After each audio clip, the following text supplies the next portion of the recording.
Hello friends, नमस्कार। जय जगन्नाथ। फूलकोबी रे आपण बहुत प्रकार रेसिपी प्रस्तुत करी खाई सारे। सरीबा पूर्वर यही रेसिपी को गोटे थर तो निश्चय ट्राए करंतु। देखिए भात रुटी पराठा सबुतिरे खाइबा पई भल लागिबो। ताहले चलंतु रेसिपी स्टार्ट करिबा। एटी फूलकोबी को मु गोटे बड़ साइज रो फूलकोबी नेची आ ताकू मीडियम साइज रे काटिची। एबे सेतरे लूण हळदी दे दबा। हम गोटे पेस्ट बनैतिली अदा रसुण कंचा लंका धनिया पत्रर। एटी आमे दे दबा सेतरु 2 चम्मच। मोटे गोटे बड़ साइज रो कोबी पाई सब जिनस व्यवहार करची। आ 2 चम्मच मुठी नेची बेसन। सबु जिनस को देई ताकू भल भाबे प्रथमे मिसै नबा बा गोळै नबा। तापरे सांगे सांगे कड़ाई रे एठी मु तेल देइची। तेल गरम होला परे कोबी के दबा। कोबी के एठी लाल लाल करी भाजीबा। आशा करची ए कोबी रो रेसिपीटी को आपण माने संपूर्ण वीडियोटी को देखिबे आ गोटे थरा घरे निश्चय ट्राई करिवे। देखंतु कोबी ओडटी भल भाबे भाजी गलेनी। आरि भितरे देखंतु कोबीटी भी हमर बढ़िया भाबेटी सिझी जाईची।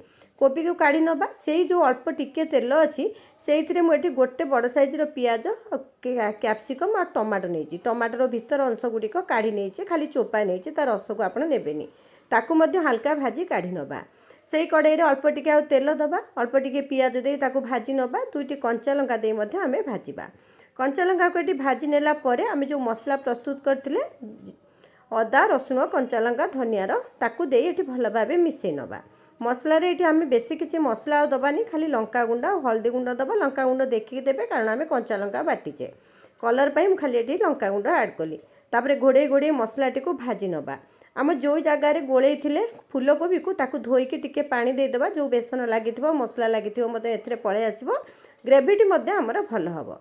मसला कसिला परे कोबी को दबा। कोबी को एठी भल भाबरे मसला सहित मिसै नबा।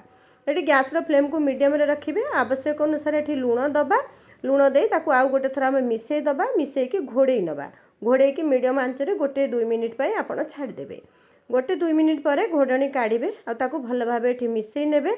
मिसै नेला पर आम जो पियाज कैप्सिकम और टमाटो रखिथिले ताकू एठी ऐड करी भल भाबे मिसै नबा।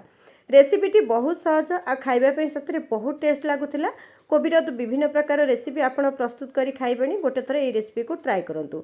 एबे मु ताकू घोड़े के आ गोटे मिनिट पाई छाड़ी देली। देखंतु सब जिनस भल भाबे एठी सिझी गलानी, मिसि गलानी। आर टेस्ट को आउ टिके बढ़ेबा पई एठी अल्प टिके टमाटो सॉस दबा बा 2 चम्मच पाखापाखि एठी टमाटो सॉस देइची। आ एठी गोटे चम्मच रु टिके कम मु सोया सॉस ऐड करची। एटा ऑप्शनल थिले देबे, नहले आपको स्किप करि परिबे। गोटे थर देकी देखंतु आ ए प्रोसेस रे थरे फूलकोबी को बनांतु। देखिबे सबुतरे खाइबा पे भल लागिबो। आशा करची ए वीडियो रेसिपीटी आपण मानकु भल लागिथिबो। आ पिला माने साधारणतः चिली कोबी खाइबा को भल पाती। आपण जदि एई प्रोसेस रे कम तेल रे आकु करिकि पिला मानकु देबे, पिला माने जमा जानि परिबेनी। से माने चिली कोबी भाबी आकु मध्य बहुत खुश रे खाइबे। आशा करची एई रेसिपीटी आपण मानकु भल लागिथिबो। रहुची नमस्कार। जय जगन्नाथ।